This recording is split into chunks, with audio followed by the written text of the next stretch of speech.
Hey there, it's Gary Parrish. Welcome back to the CBS Sports Eye on College Basketball Podcast, where we sometimes discuss camel fighting, dodo birds, leaky black. Matt Norlander is here with me. If you're watching on YouTube, you know what to do to the like button. Shouts to Brandon Davies. If you haven't yet subscribed to the CBS Sports College Basketball YouTube channel, please also do that while you're here. Let's get into it. We are now just 3 days away from the start of the 2024-25 college basketball season. Things are tipping on Monday, and just as a reminder, we're going to be taking the pod to the CBS Sports Network on Monday afternoon. The show's going to air live 2 p.m. Eastern, so I hope you'll join us on what is channel 221 in my home on Direct TV. But if you have YouTube TV, yep, you can DVR it, get that done. And that episode, listen, folks, we're going to do a lot of preview stuff on that episode. That's also going to go in the feed, and we're going to try and get in as soon as possible after it tapes. So that one will also be in the feed for you on Monday afternoon. Oh, it's going to be a blast. In the meantime, let's do a mailbag episode. It's going to be brought to you by FanDuel Sportsbook. Make every moment more. You guys submitted questions. However you do that, I never really paid attention. Norlander grabbed them. He sorted them. He distributed them. Let's start with one. It comes from Will in the great state of Tennessee. Here's what Will asked. He said, what is the funniest possible opening night result? To me, it's pretty obvious, but I'll let you have first. Oh, okay. Well, okay. I don't think we're going to have the same one, but before you give yours, I want to guess yours. But as a reminder here, as you gear up for Monday, the start of the season, you've got Baylor at Gonzaga. That's the biggie. Ohio State, Texas, and Vegas is game number 2. And then after that, kind of a hodgepodge. Like Texas A&M plays at UCF. That's actually quasi-intriguing. I think UCF might have a chance to pick off a pretty notable win on day one there. CBS Sports Network is going to have Wichita State at Western Kentucky. I think Wichita State's actually going to have a decent season under Paul Mills there, but they got a good opportunity on the road. Some mid-major affair that's actually decent. Santa Clara at St. Louis. Cool. Vermont at UAB. John Becker at Vermont has had a good of a record as a mid-major coach as anyone in the past decade or so. So those are some games to know. None of those results, I think, would apply to what would be the funniest. For me, the funniest, but there is 0.001% is actually happening, is Mississippi Valley State winning at Iowa State. For me, that would actually be the funniest because of where I've been ranked Iowa State in the preseason. That's not going to happen. Mississippi Valley State, I think, might be last at KenPom. It probably won't crack 50 on the Cyclones there. I have 4 other nominees. I love this question, by the way. I believe it's from Will Warren, who does some really good stuff on the stat side as well and covers college basketball. He dropped this in on Twitter, so appreciate the question and a great way to get the mailbag going here. Howard winning at preseason number 1 Kansas would be inherently very funny because Kansas is also, as we've mentioned before, has struggled to live up to the hype in the tournament when it's been a preseason number 1 in its history. If it were to lose on its home court as a preseason number 1, that'd be pretty funny, but it wouldn't be the funniest. Missouri winning, not just winning at Memphis, but if like Missouri blew out Memphis by 20 points, that would be particularly hilarious given everything that has happened at Memphis and Missouri not winning one SEC game a season ago. I think that's on the table. I think that's got some of the shortest odds. Wright State immediately walking in after just months and months and months of hope and expectation for Mark Pope in Kentucky. If Wright State were to win in Kentucky, that would also be funny. Number 4 is my guess for you, but it's not mine. I'm going to say that you think Morehead State going in and winning at Louisville after everything that Louisville went through, and then Pat Kelsey comes in, and then one game in, they're in the same pile of crap they've been in. I think that's going to be your pick. My pick is actually Cooper Flagg leaving his home state, the best prospects, and it's not even close to ever come out of the great state of Maine, and then Maine going down to Cameron Indoor in this uber hype season of Cooper Flagg. Maine winning at Duke, days removed from Cooper's twin brother Ace, who didn't reclassify, so he's a year behind. Maine winning at Duke is my pick, but I think you're going to pick Morehead State winning at Louisville. Am I right? I took the question literally. What would be the funniest possible opening night result? I took that as what would actually make the most people laugh out loud. Yes. Louisville losing would make me sad. That would not make me laugh. That would make me – I feel so bad for those people, what they've been through. It'd be like they just – I don't even want to make a terrible analogy, but it's like they deserve better than to lose on opening night. I don't wish that on those people. I grew up, that was my childhood rival, but I don't wish that on those people. I know how much they care. I couldn't put them through that. Obviously the funniest one is Maine over Duke. Okay. Oh, we agree. Okay. And not for me personally, and I love that you're already rooting against Iowa State, because I do this too. Fans, this is the thing fans sometimes just cannot grasp. You, and I'm speaking for you, but you'll agree with every bit of this. You have nothing against TJ Otzelberger. You like TJ Otzelberger. You have nothing against Iowa State. You love Hilton Coliseum, Iowa State, everything about it. But you would love nothing more than to watch them fall on their face so those fans are miserable because they've been giving you hell on social media. That's your life right now. That's the place you've been pushed to. I've been pushed there a million times. Fans are always like, that guy hates my school. I don't hate your school. I don't even hate your coach. I hate you. I hate you specifically. Listen. There is an element to that. I just want to be right on this. And I still think Iowa State's going to be very good. I just don't think Iowa State's going to be a top 10 team in the country. And so Iowa State's fans are beside themselves. By the way, for the record, I got Iowa State winning by 29 against Mississippi. Oh, yeah.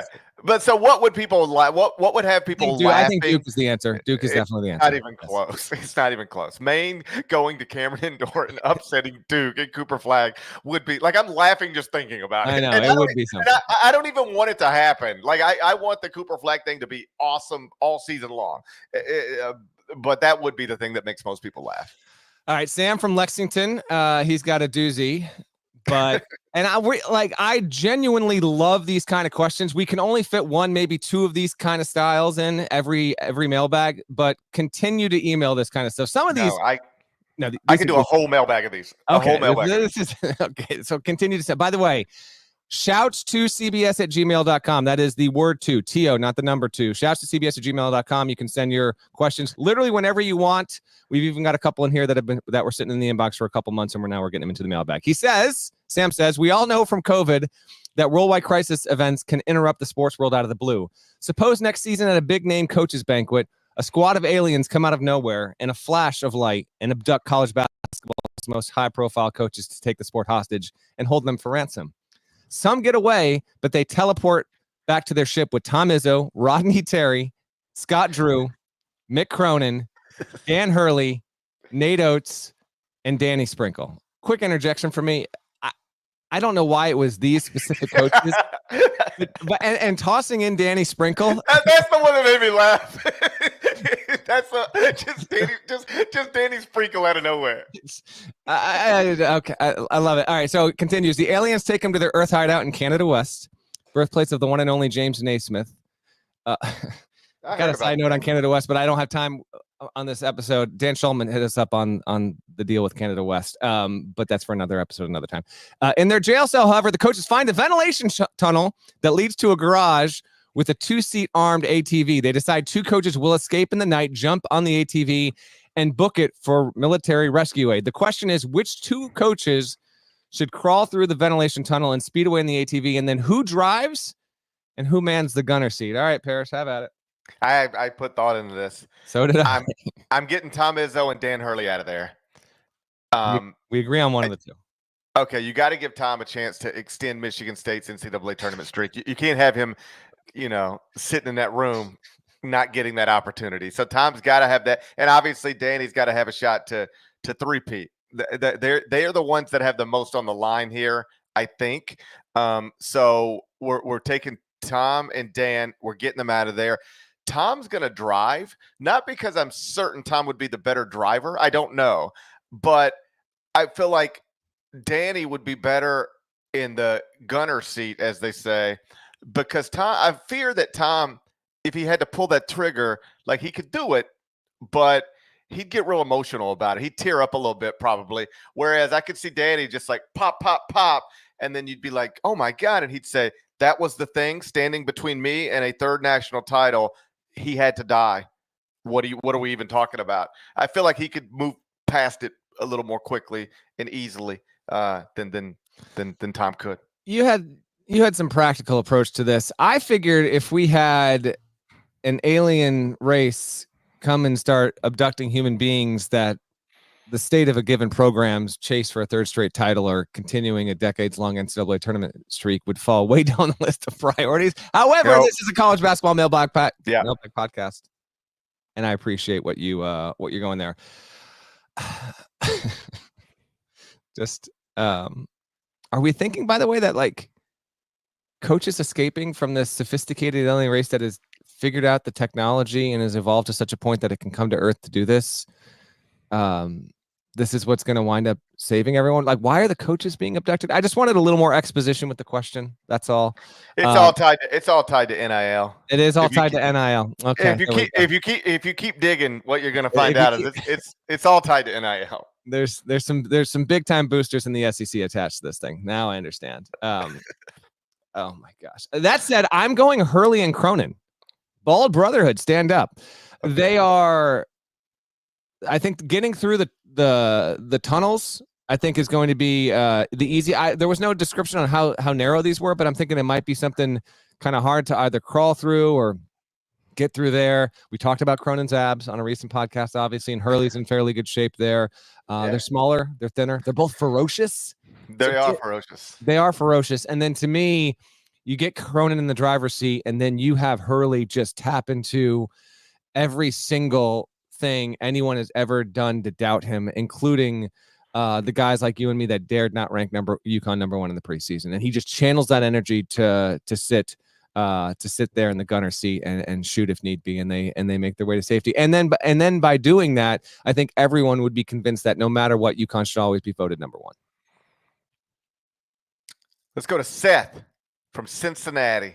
He writes, if you were a high major coach, what if I were a high major coach? Wouldn't that be something? We talk about it often. What is the program you would absolutely refuse to schedule that you just feel like you wouldn't get enough credit either way, win or lose? I'd like to think if I were a high major coach, I wouldn't think that way. I agree with you. I'd like to think that I would just be like, let's just play, man. Yeah. I wouldn't be a millionaire fraidy cat. So I'm going to answer the question, but I wouldn't be afraid to schedule anyone. Yeah, I think I would be like, there's nothing that could happen today that's going to eliminate us from what we're trying to accomplish. So let's just go play. I'd like to say that's my approach, but obviously I've never been the guy, with a whole message board, weighing in on every win or loss throughout a season. So, but that's what I'd like to think. But if you are a coach who does think in those terms, the obvious answer, I believe, is like a in-state mid-major that's good. Like, you just wouldn't want to play an in-state mid-major that's good. Like, how about this? This should be the question you ask yourself.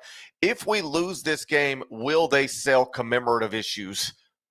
If we lose this game, is somebody going to frame the newspaper tomorrow and hang it in a man cave?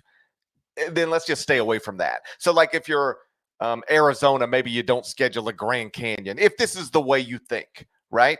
The other one is just the obvious one. Like I would never schedule Houston or UConn or Kansas because like those they barely lose. So I don't want to play somebody that almost never loses. If you thought about it in those terms, but I don't think about it in any terms. It's a long season. We got a lot of games. I'll play you wherever you want to do it. Yeah, I would like to believe that I would schedule anyone. I think Belmont might be my answer here for a couple reasons. Tough to prep for, plays fast, very well coached, but no longer in the Rick Byrd era. So Casey Alexander's done a really good job there, but they haven't broken through. They haven't gotten to the tournament yet. And you might not get the credit for scheduling, for beating Belmont, because they aren't on the level that they once were under the greatest coach to ever don a sweater vest while patrolling the sidelines, the great Rick Byrd there. So I maybe even gave this question. I looked up and like 15 minutes had elapsed. I was like, I got to pick a damn team here. Like, stop scrolling through the 250s at Ken Palm and pick a damn team already, Norlander. I think Belmont would probably be my answer, predominantly because it is a good program, but it still has not made the tournament under Casey Alexander, although it very well was on its way in 2020 before COVID hit. All right. Adi from Queens, who, for full transparency, is Loves Hoops is our boss, but he did submit a couple of questions. So yes, we are more than happy to oblige. Thanks for adding to the mailbag, Adi. He's got a two-parter.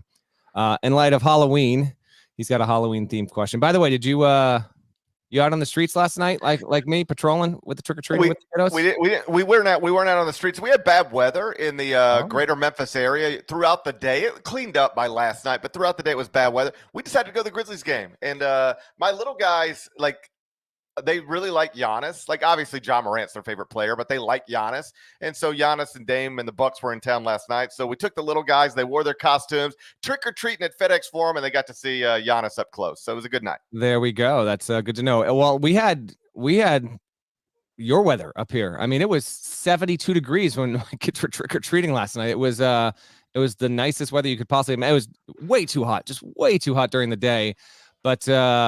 But we got it done, and it was a good time had by all. I haven't instituted the parent tax, the candy tax yet, by the way. Kids are at school now, though. I might need to plug a couple to get ready for my drive to Penn State later on. All right, Adi asks, which prominent coach gives out 0 added sugar organic gummy bears? And then his extra question is, which top 50 teams have the most established shooters on the roster? We'll get to that in a second. I have three nominees for the coach that's most likely to give out your basic gummy bear instead of candy. Who'd you come up with?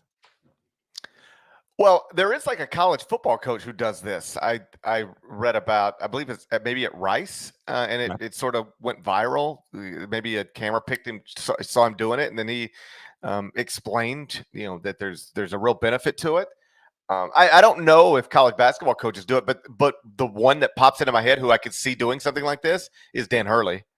Like at the Final Four, like when they came out for their practice, they all had on like football gloves, like wide receiver gloves, and that's just not something you see all the time. And I asked Danny, I was like, so what is the idea behind this? And it's something to do with ball handling drills. Like they want them to dribble with these gloves on. There's some purpose behind it, but it's obviously just something either he thought of or saw that's unconventional and tried to incorporate it into his basketball program. The same way when you hear him talk about like watching football practices or football games and trying to incorporate some of that stuff into a basketball court. He's just really open-minded about everything. He doesn't see basketball like this. He sees it way out here. And so if somebody convinced him throwing gummy bears at, your starting center, he would do it. Absolutely. So you were thinking for his players. I thought this was a Halloween question. So which coach to go knock on his door is most likely to not be the Funhouse and give you a non-chocolate, non-twist? Okay. So I was thinking of it like who actually does this or might do this, because this is something coaches do in other sports. Like I was reading about it yesterday. Okay. Let's answer it both ways. Strictly in basketball terms, who could I see like handing these out at halftime? I could see that with Hurley. Yeah. Yes, absolutely. In terms of you knock on the door and it's like trick or treat, and they're like, here, this is good for you. Who would do that? I got 3 of them. First one is Hubert Davis. Hubert Davis is a good one. I can see that. Won't even use profanity in practice behind closed doors and substitutes in the word farting. I'm so farting mad right now. I could totally see Hubert Davis doing this. I could maybe see Buzz Williams doing this because Buzz is a little bit quirky. I could see like Buzz like reading up on gummy bears or whatever and deciding this is what I'm going to do. And then I'm going to hand every trick-or-treater a 217-page document of why Texas A&M deserves to make the NCAA tournament every year. But my answer is actually Kevin Young with BYU. There's a whole caffeine thing. I new to the sport, but I think maybe that's the most likely candidate. So that was my reading. As for the most established shooters, this is a well-timed question because Evan Mia just introduced essentially this metric. And so we know the answer. If you're watching on YouTube right now, you can see it. So the teams with the most elite shooters, the player must be in the 90th percentile or better in projected three-point percentage at evanmia.com. It doesn't include freshmen. So the answer is Alabama and Baylor both have 4 shooters designated elite, according to Evan Miyakawa. Bama has Latrell Wrightsell, Houston Mallett, Chris Youngblood, and Mark Sears, while Baylor has Jaden Nunn, Langston Love, Jalen Celestine, and Jeremy Roach. Kansas, Texas Tech, Illinois, K-State, Louisville, Villanova, Oklahoma, Providence, St. Louis, High Point, and Lipscomb all have 3 apiece. So if you're curious heading in, That's what the data says, and that's pretty intriguing. Obviously, Bama in particular, my preseason number 1, and then Baylor, a preseason number 10 team in the eyes of many humans and computers across the board. Let's go to Gus from the Screen podcast. He asked the question, feeling like Villanova might be a computer tricker this preseason. Any other identifiable computer trickers for GP or Norlander?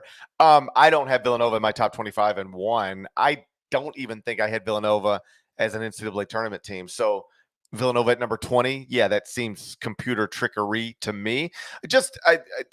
I'm offering no analysis on this other than these are teams that are much higher at KenPom than I would have them in my human rankings.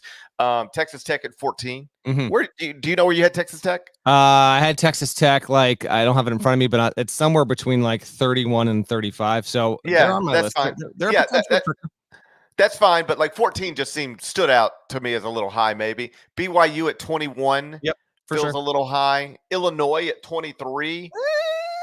I got Illinois at like 22, so I agree with that. Bang on. Okay, well, like Brad's obviously terrific, but it doesn't feel like computer trickery to me. They obviously lost, some big pieces, and for whatever it's worth, and I'm not always sure that it's worth anything, but for whatever it's worth, they played an exhibition down at Ole Miss on Sunday and got whipped, like pretty bad. They were down like almost 10 minutes in type thing. So just keep an eye on that one. They got a Lithuanian guard, Kasparas Jakušionis, who is getting insane buzz in the preseason, like as much as almost any player in the country. If he is going to be as good as they say that he's going to be, like could be a top 20 pick in the NBA good, then that will not be computer trickery. But I'm not gonna bet against Brad Underwood. Like if we look up and he's got the 23rd best team in the country in January, I'll be like, well, he's that guy's really good. Yeah. So, but they lost a lot, and the big exhibition they recently played, it didn't go so well.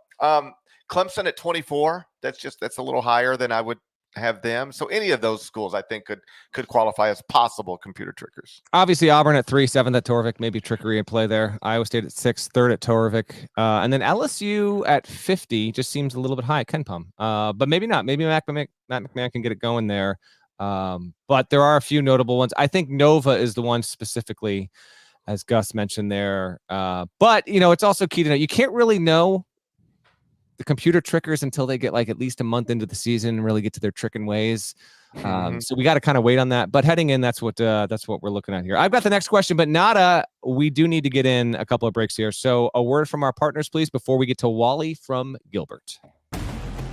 Get ready for more UEFA Champions League action. Absolutely astonishing. It's an exceptional goal.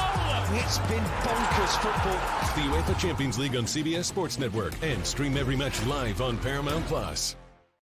Wally from Gilbert, Arizona asks, the top 5 of the Big 12, which is Houston, Kansas, Iowa State, Baylor, and Arizona, play a combined 15 games against each other in the regular season. How many games will be won by the road team? This is a great example of a simple but different kind of question that we've never gotten, and I love doing the mailbag for this kind of thing because we never would have thought about it. It's good. It's a good thought experiment. Someone track this, and please remind us at the end of the season, as always. I will say... You go first. I've got a record, but I want you to go first. Okay, so I came up with a record, but it's just like it's not supported by anything other than my head.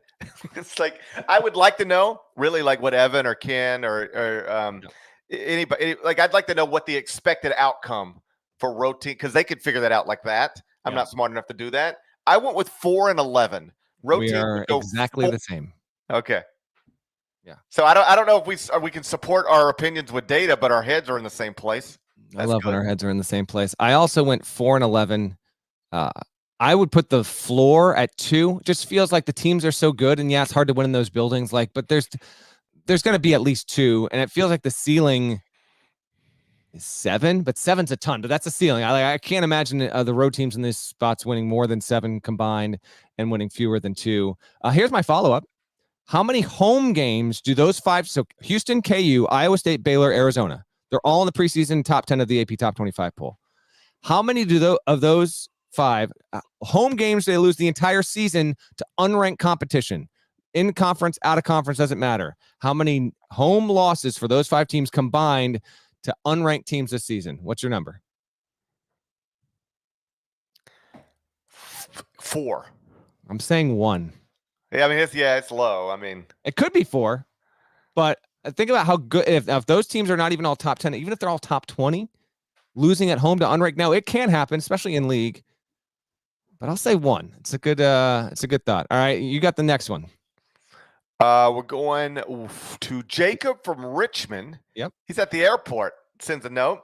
He said, had my first experience inside the Delta Sky Club at JFK, traveling to London for work. Made me feel like GP. The Moscow mules were flowing along with the espresso martini.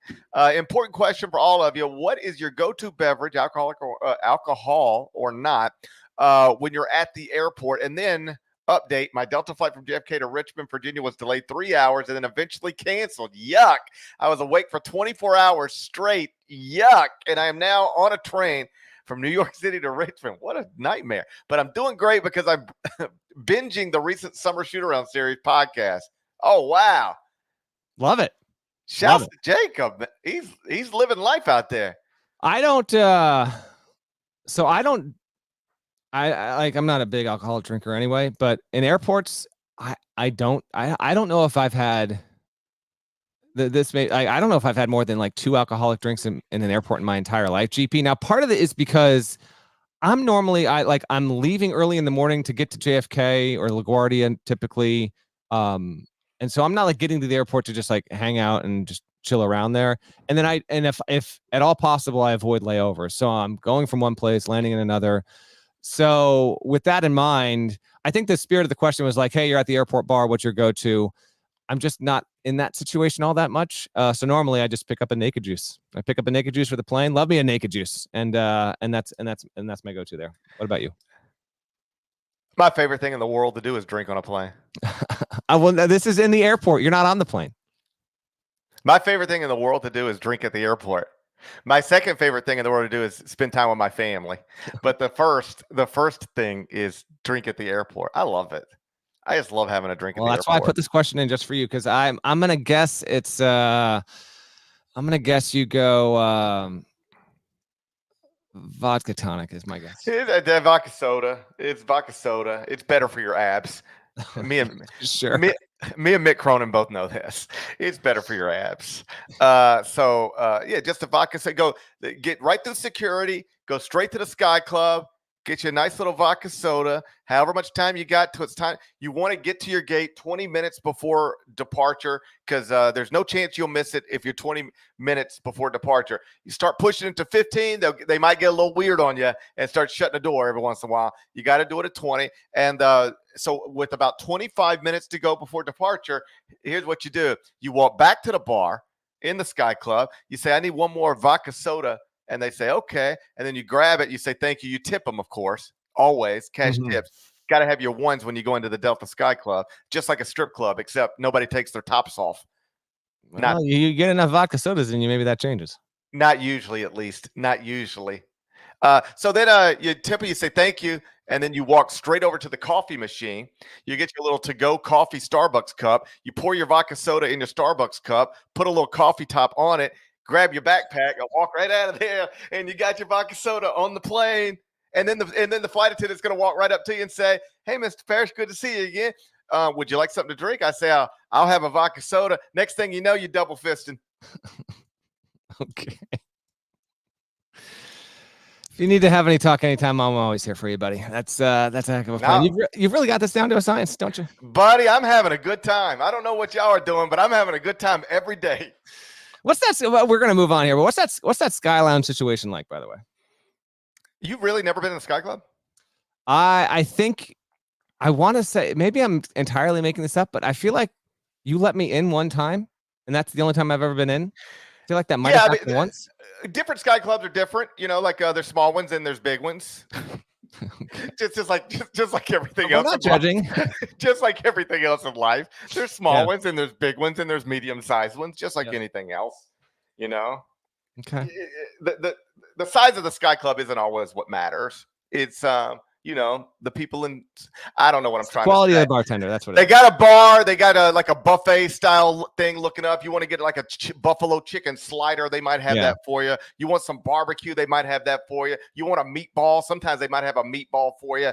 Some cookies and some desserts. If you'd like a soda, there's the soda machine over there. It's heaven. It's heaven on earth inside of an airport. Okay.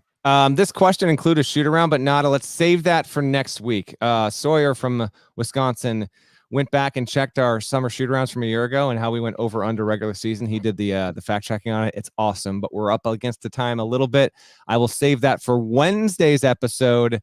There's some good stuff in there, including me saying I don't trust the must bus at all, hit the under on Arkansas, and then GP saying, and must we trust, I'm going over. You wrong. Okay. We have 2 questions from listeners on coaches' body types. Joseph from Parts Unknown was tapping into Parrish's recent erroneous inference that I am biased towards short and stocky coaches. He asked, does Wes Miller count as short and stocky? And then also a listener named Gary sent this in and said, who do you have as the most jacked college head coach? I have Dayton's Anthony Grant as one of the most jacked. Jack to me includes being physically ripped and the belief that a person could mess you up if he have to. Must is a poser to me. He couldn't hold his own. So on the first thing with Wes Miller, I texted Wes Miller yesterday and I just texted him unprompted. The head coach at Cincinnati. I said, I need to know your height and weight. And then he said, why would you need to know that? And I said, you don't need to worry about that. And then he said, you haven't come to Cincinnati to cover a game yet. Why should I give you this information? And then I explained to him the reason. He did eventually tell me he is 5'10", in parentheses, used to be 5'11", and I'm 190 on a really good day, according to Wes Miller. Verdict, not short, not stocky. To me, short is 5'8", maybe 5'9", but 5'8", and if you're under 200, you're not stocky. So Wes Miller, not stocky. Oh, by the way, I have Cincinnati like easily making the tournament. So there is, again, it's an erroneous accusation altogether. Now, let's get to the most jacked head coach. Here's the deal. It's not just that you're jacked, it's that you're jacked and you can do something about it if things get really real. Now, to me, the all-time 1 seed, not anymore, but if we're going back like 10, 12 years ago, although I would never doubt this coach now currently, but I'm saying in peak physical form, I think Frank Martin is the 1 seed. For the here and the now, you've got TJ Otzelberger. Yeah. Bruce Pearl's more put together than some people realize. Porter Moser, sneaky jacked. Leon Rice, very sneaky jacked. I've worked out next to Leon Rice. Dude is yoked. Okay. Matt McMahon at LSU. I think Jerome Tang, Pat Kelsey, they're pretty well put together. But none of those are going to be my answer. But I'm curious who your finalists were and who you think is the most jacked and can do something about it. I'm just fascinated that Wes seems to be shrinking because I feel like I'm going through the same thing. Like I feel like I used to be taller than I am. Like when I stand face to face with my wife, our eyes are not at the same place they used to be. I don't think anymore. Okay. I think I'm shrinking. All right. I also Googled ideal weight for a man who's 5'11" because I thought Wes was 5'11", but I didn't know he was shrinking. That's news to me. Okay.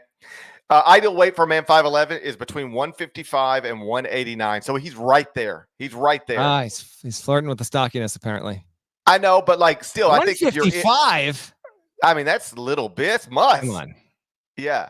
So I think Wes is doing fine. That's the point I'm trying to make. Can we put what not? If you didn't do it, can you put GP? Keep talking. Can we still put this picture up that Musk posted to social media yesterday? By the way, did you see this, GP? I did not see it. A little Baywatch. Man, I would too. I would if I looked like Musk. I would never have a shirt on. Incredible I would never shape. have a shirt on. He's incredible shape. He's not going to win this question, but he's in very, very good shape for his age. If I were for any age, like Musk is older than me, I would trade bodies with Musk right now. It's true. I trade faces with Musk right now. Okay. I would trade everything with Musk right now. I've been trusting Musk for a while. I feel like you're going Otzelberger here. It's obviously TJ. TJ is like TJ. It looks like he could wrestle you really good. You know, no question. Like if TJ decided he wanted to throw you on the ground, I feel like he could throw you on the ground, and he might want to do that with you at this point. He really might. He really might. You know who my pick is here? Considering where he grew up, It's funny. We talked about Iowa State. TJ, did you hear the sirens again? It's the Ames Police. It's the Ames Police Department again. They're coming to get you. I might say Shaheen Holloway grew up in New York City, doesn't mess around, and he's more well built than you see. He tends to wear like the athleisure, so you don't see it. You tell me Shaheen Holloway versus TJ Otzelberger in a fight, I might go Shaheen. He's not going to be messing around. But here's the winner for the most jack coach. He's an assistant. Nada, can you bring this up here? Because I was looking. This is. Do you know who that is? Kansas. Yes. That is a Kansas. That's the Kansas. Technically, he's now the Dobo, Fred Quarterbaum. He is absolutely. I didn't know Fred had that going on underneath that shirt and tie. Jesus Christ! Not only that, he's been putting up some Instagram workout situations here. All sorts of stuff. GP, tell me you ever did. Nada, can we push play on this? If you're listening, you gotta check it out. He's got like a 45-pound dumbbell here, doing some like leg lift crunches. GP, when's the last time you ever did that? When's the last time you got involved on that? Man, only way I'm doing that is like if one of my kids happen to crawl into bed and laying at the end, and I got to get out of bed, but he's down there at the bottom, and I got to get my feet over him without kicking him in his ear. It's the only time I've done something similar to that recently.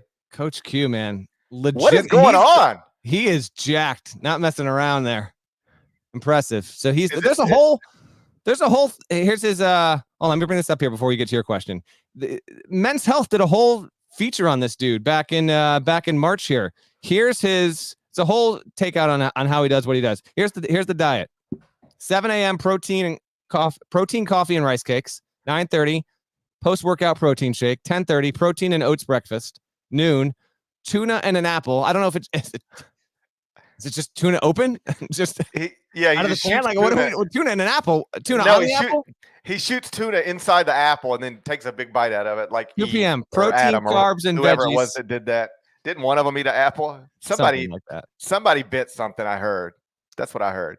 4:30 yogurt and almonds. 7 o'clock protein, carbs, and veggies. 10:30 protein shake, healthy fats. Where does he do the vodka sodas? That's not in the diet. What? Fred Quarterbaum, absolutely loaded. All right, you're next. Jesus Lord, that was impressive. Let's go to Eddie from Detroit. Got an NIL question. He said, do you foresee it becoming an issue with teams that procure high NIL money for a transfer, unintentionally creating tension and bad blood between teammates? If a returning player who was a big producer the previous year is only getting a small percentage of what the new guy is bringing in, will it lead to bad chemistry on teams? Maybe this has already happened on some teams, but I don't think it's too crazy to think it could happen. Similarly, to your knowledge, if a team brings in a top transfer like this, does that usually lead to new and better deals for current players? I'll start here. Mm-hmm. Yes, this is happening. Yeah, 100% happening. And I don't want to say it's happening 100% of the places, but the percentage is pretty good. I'll tell you, when I reported a couple of weeks ago that, when there was this very public dispute between Tyreek Smith's mentor and the University of Memphis basketball program, he was posting that they haven't paid him anything, or they haven't paid him what they were supposed to pay him. And then some people connected to Memphis reached out to me and were like, he's deposited $175,000 already, and we owe him that was payment one of what's supposed to be 3. So you could do the math on that. And what I was subsequently told was by somebody else connected to the Memphis program was like, appreciate you getting that information out there, because we don't like people thinking that we're not paying what we promised we would pay or what the contract says we would pay. But, oh boy, not everybody knew on our team that we had given Tyreek Smith that amount of money, and it could theoretically cause an issue. Absolutely. Yeah. The question cuts at the reality in a lot of places here, just because I've had coaches this year more than any other laid out to me in terms of, you've got roster changes, guys are leaving, you got to bring guys in, and guys that stick around, or sometimes they don't stick around because they might be looking for a certain amount of money. And so there can be some jealousy that sets in there. It's going to be part of it. It doesn't have to happen everywhere. It doesn't happen everywhere. And I think coaches are lamenting this element more than ever before, because they're already worried. Like they've always had to worry about minutes distribution, and now it's trying to build a team that's going to actually be good with minutes distribution on top of NIL promises and attachments that might come to that in terms of playing time because of how much you're getting paid. it does complicate it. There's no doubt about it. So this has been a thing, and in my opinion, it's probably going to always be a thing. It's just it's part of human nature. Some programs can avoid it entirely, and others can't, and it's completely understandable. Where if you're, say, the third best or second best player on a team, and you're a pretty good player at a high major, but someone else comes in with an NIL deal, and people get to talking, and even if said player can't like 100% prove it, but they believe, well, this guy's getting paid like 3 times what I was getting paid. Like, what's that about? I can, some of that's unavoidable, but it's certainly out there, and I don't think it's going to go away. And even though the Memphis stuff was not what it seemed to be at first, and we saw the stuff happen with UNLV and the quarterback there, I do think this will continue to happen, and we got to keep this moving here, GP. But there was even a story last season. I'm not going to say the team, but there was a rumor going out pretty heavy. I want to say this was like late January, early February, where there was a high major program, and they had a lot of players on the team basically go to the coach and be like, where's our money? And if we don't get paid here, we might not be playing. Now, that never came to that, but if we do wind up having a situation like that, it will not surprise me. NickKnackNova. Oh, God. I was just real quick. And it's going to continue until we get even more professionalized and the contracts are even more like they are in actual professional sports. In other words, just something I'm familiar with. Jaren Jackson Jr. signs a contract with the Memphis Grizzlies. Then Desmond Bane signs an even bigger contract with the Memphis Grizzlies. Jaren Jackson Jr. can't then go back and be like, I think I should be making more than Desmond Bane. It's like, that's the contract you signed. This is the contract his signed. When you get to free agency, we'll do a new one. In college sports, there is literally nothing preventing your starting point guard from agreeing to a certain amount of money in August to play, and then coming back to you in December and saying, I want more or I'm leaving. There's nothing preventing them from doing that. And that's that complicates the entire process. Correct. NickKnackNova saw the Sun Belt's new postseason bracket, which David Cobb handled for us at CBSSports.com on Thursday. Nada, go ahead and toss this on the screen. He asked, is there a limit to how many games a team can play by NCAA rules, or does that only apply to the regular season? I'm just thinking about the low seeds playing a possible 7 extra games. This got a lot of run on Twitter on Thursday. It's incredible. If you are listening, go check out the story. But essentially, if you are an 11, 12, 13, now to keep this bracket up for a minute, if you could please, bud. If you are an 11, 12, 13, or 14 seed, you will play in the first round of the 2025 Sun Belt Tournament, and then you will be required, in order to win the auto bid, to play 7 consecutive games on 7 consecutive days in order to do it. Obviously, that's not going to happen. There's not going to be a team that's seeded 11 through 14 that's going to win 7 games in 7 days. But the Sun Belt has done this to essentially protect its 1, 2, 3, and 4 seeds. The 3 and 4s automatically get put into the quarters. The 1 and the 2 automatically get put into the semis, which is how you should be doing it. For the 11 to 14 seeds, GP, like there, I do have some like, this is so sicko that I love it, but like, you can't ask, I don't care like how good a shape you are, to play 7 Division I like do or die games in a row consecutively, one after another. That's insane. And now to the specific question here, though, there is a limit on 31 regular season games, but after that, it's whatever the postseason format is. The postseason format is, and you play whatever you need to, but you can't play more than 31 regular season games. I will note that they now recently just changed the calendar. Some years college basketball would be a 21-week season. Some years it would be a 22-week season. Now it's going to always be a 22-week season moving forward.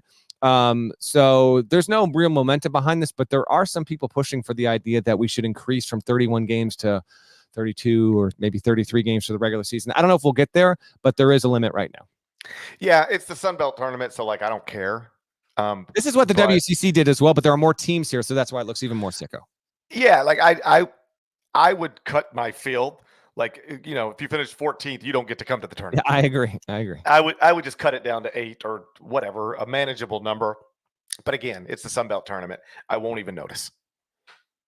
All right. Where are we at next one? Adam in Kentucky, who is a team that nobody is talking about right now, but could be a national title contender in March. So, Norlander, you sort of put this as, let's look at teams outside of the AP Top 25 poll that could become huge national stories, in theory. Yeah. Some of my St. John's, I think, is an obvious one. They got a Hall of Fame coach. They got a really good transfer in Richmond. Like, that's a team that I could see being really good. Ohio State's somebody I've got in the top 20 of my top 25 and 1, unranked in the AP poll, but I like the roster, and I like what Diebler was able to do after taking over for Chris Holtmann last February. Michigan and Michigan State, I think either one of them, they both start the season unranked in the AP poll. Either one of them could emerge as a real Final Four national title contender. And then Providence is somebody I've had in the top 25 and 1, but that's always been based on Bryce Hopkins being available. It sounds like he's not going to be available to start the season. So I might have to adjust that. Either way, Providence is not ranked in the AP poll, but if you get them healthy, that's a team I think could be really good. Yeah, to me, if we're going outside the AP top 25, St. John's and Wake Forest, I have them both in my top 15. They both receive votes for the preseason AP top 25. None are in the rankings. Those are the two answers.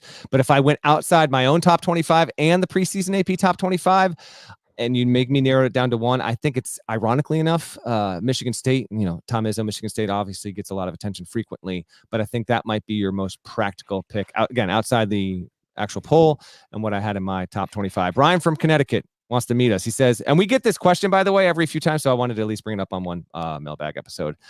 He's a big fan of the pod, loves my musical taste, Fish, Mo, DMB. Appreciate that, Brian. Hear you all the way. He wanted to ask this after listening to our July mailbag episode. He said, would you guys ever consider doing a live podcast recording with an audience, maybe a ticketed event somewhere in New York City? Since Norlander is local and GP is here frequently during the season, it would be cool to attend and then do a meet and greet afterward with you guys and other fans of the pod to talk ball. I've attended a few podcast live recordings before, and they're a good time. Curious what you guys think. Go Huskies. I would run through a wall for Dan Hurley. We get this question semi-regularly. We have definitely floated it around previously. I personally would love to do one. Logistically, in terms of setting it up, I don't know how we get there. I know this has been brought up. We've even thought about doing them at the Final Four before, but we tend to do them on the desk because it's easier for, frankly, production and distribution value. Like if we did this, we probably wouldn't do it on video. And so, not that we couldn't do it because of that. But my side of it is I would absolutely love to do one of these. Logistically, we just have to figure out how to do it because we've never done one, and might have to tap into some folks that have some experience with it. I know on the Cover 3 side, they do the college football stuff for us, obviously, as well. They have also been debating doing that, and they've got a pretty heavy following that has been clamoring for it as well. What are your thoughts, GP? Obviously, I'd love to do it. I've done it with the Gary Parrish show before, and it was like a lot of fun and successful and, all that stuff. So if there's an audience for it, I'd love to do it. But I'm not capable of setting something like that. No, this is all on you. Own. You are you need to do this. Somebody else is going to have to handle that part of it. And we're still waiting on a new logo.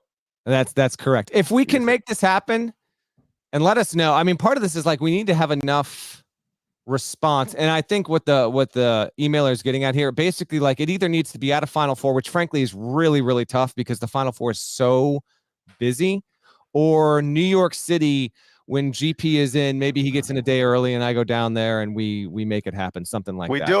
You do it the Friday night before the CBS Sports Classic in New York City. That's a perfect call right there. So maybe we can get that done. GP, I know you're up against it, but we got a few more. Can you squeeze it in, or do you need to? Let's do two more. Can we do two more?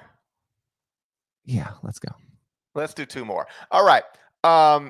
This comes from an OSU fan. Has an athlete ever DM'd either of you about a negative comment you made or their performance in a game? It doesn't happen as often as you would think, but it does happen sometimes. Sure. I have noticed sometimes that I'll write something or say something about somebody, and then I'll Google them or Google their Twitter at some point to see some, and I've been blocked. I've been blocked by DeMarcus Cousins. I remember blocking me. I haven't looked in a million years, but I bet you I'm still blocked by DeMarcus Cousins. Nice. I'll tell you a funny one real quick. Okay. Back early days, CBSSports.com, or at least my early days, CBSSports.com, you could submit questions or whatever through the website. It'd be like, if you want to tell Gary Parrish something, just put it right here, and you'd have to put your name in and your email address and whatever. And I got a comment one time, and the way it would work, Craig Stakey would get all these comments sent to him, and he would then send you a big file. It'd be like, here's all the comments people said to you It was like the early days it was before Twitter. So this is the way people told you stuff. And I had written something about Memphis, and it wasn't maybe the most positive thing. You and did not write something about Memphis. Stop. Yeah, I know it's hard to believe, but this is something I remember. And I got a comment. It was like, "You've always been a hater, blah, blah, blah, blah, blah. And you're a hater, and you've always been a hater," something like that. And it was like from Betty Smith. That was the name. But the email address attached to it, I swear to God, this is true. Robert.dozier@memphis.edu. Dozier for the championship. Dozier with the email. I want to be clear. I'm not saying he did it. I'm saying that is the email address that was attached to the comment. You're saying he did it. I got one. I went back and I found the tweet. I don't have the DM to share, but I found the tweet. So this is in 2016. Nada, can you bring this up if it's possible here? So it started with this.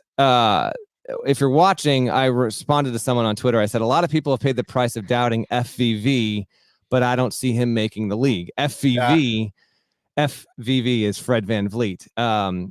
And as of this day, there are still 2 likes and favorites on that tweet. And I went and checked. And if you go to tweet interactions on this, Fred VanVleet still has a like on this tweet. I was so wrong. I was so wrong. So then that led to him DMing me, and it was all in good spirit. And he said, I don't take it personally, man, but okay, we'll see how that works out for you. And lo and behold, he's been a tremendous NBA player, and I paid the price for doubting him. So I truly think that's the only instance that I can at least recall of a player DMing me over something. And this was just me, getting way too out of pocket there, man. But that is my Fred VanVleet story. And he's been tremendous to deal with over the years. Just an awesome stand-up dude. By the way, you didn't read the back half of that question. He wanted to know if you've ever been able to touch the backboard on a 10-foot hoop in your life. I don't think I have. I don't remember. Even when I was a little taller, like 7 or 8 years ago, I don't remember ever being able to do that. Okay, fair enough. All right. You said one more here. Well, I'm gonna break the rules and just do a quick answer. The one that you were gonna do. Someone wanted to know if the Pac-12 is gonna be considered a power conference when it starts back up. We don't know who the next team's gonna be. I'm going to say no, but I think it will be the highest regarded multi-bid league, but I think it will fall short of true power conference designation. Would love to be wrong, but we had a couple Pac-12 related questions I think that had been sitting there since that news kind of broke, so I wanted to include something like that. Okay, Andy from Downers Grove, Illinois wants to know if GP could be a college mascot for a night, which would it be and why? All right, before you say it, I thought about this, okay, and I got 3 guesses. My first one I think is a little bit of you wanting to, beef up and cosplay a little bit. So Nada, I asked Nada to bring up the pick a picture. Nada, just so I know, I don't want to set you up and then Nada can't bring it up. Nada, do you have these photos ready or no?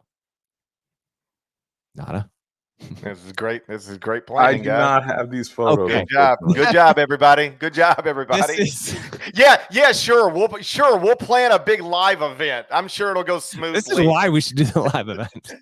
Are you kidding me? This is exactly why. I'm sure it'll go well. Do it. Okay, my first guess, I was going to have Nada throw Sparty on the screen because he's all big and muscular, and I figured you might want to, hop into that costume and do your best TJ Altenberger impression. But then I thought, nope, it's not going to be that. Campbell has a mascot. It's Gaylord the Campbell. The Campbell Fighting Camel is called Gaylord, and it's a pretty impressive looking mascot there. I thought maybe he'd like to lean into the podcast a little bit and go fighting camel. But nope. Now, before I guess, do you actually have an answer? Did you think about this and pick a mascot? I thought about it longer than I should have. Okay. There's only one proper answer. I'm a Sun Devil. Look at me. I'm a Sun Devil. Sparky the Sun Devil is my official guess for the mascot that you picked because, well, I mean, I'm a Sun that Devil. dropped more than anything else. Me, it's also, it's a pretty, by the way, that's one of the most ridiculous drops we have. Pretty badass looking mascot overall. I think you lean into Sparky and that's your pick. Okay. First off, I thought of who I would not be, and it's that St. Joe's Hawk. I know. Well, I thought that too. I was like, he ain't gonna be the Hawk. It's not. He's not doing this for 2 hours. Not gonna happen. We'll let Fred be the Hawk. He looks like he's into moving nonstop. I'm not trying to move that much. All right. So not the Hawk. Obviously, Sun Devil. I saw the Sun Devil in Kansas City at Big 12 Media Day. I almost went and got a selfie with. I don't know with why him. you didn't. This is I was terrible call by you. I was shy. I just got real shy. Sometimes I get shy. Well, you know who's not shy? I'm a Sun Devil. That's Sun Devils are not shy. Okay, I also saw Pistol Pete, the Oklahoma State Cowboy, and I really like him just because he looks weird. You're not handling guns though. That's the thing. No, it's not gonna happen. I would not walk around with a gun, so you're right. Okay, but here's my answer. This is what I would do if I could be. I'm answering the question directly. If I could be a mascot for a day, yeah, I would be the BYU Cougar. I thought about this. I was like, he's not picking a Cougar from BYU. I would be the BYU Cougar. Okay. You're gonna try and take down this entire institution? Are you gonna go horn dog for a whole day? Yes, I'm gonna get the costume. I'm gonna be the BYU Cougar. I'm going straight to the courthouse. I'm filing for divorce. Then I'm coming home and I'm having premarital sex with my, at that point, ex-wife. I want to have premarital sex as a BYU Cougar. Are you familiar with the BYU Cougar's name? I don't know it. I don't need to know it. It's Cosmo.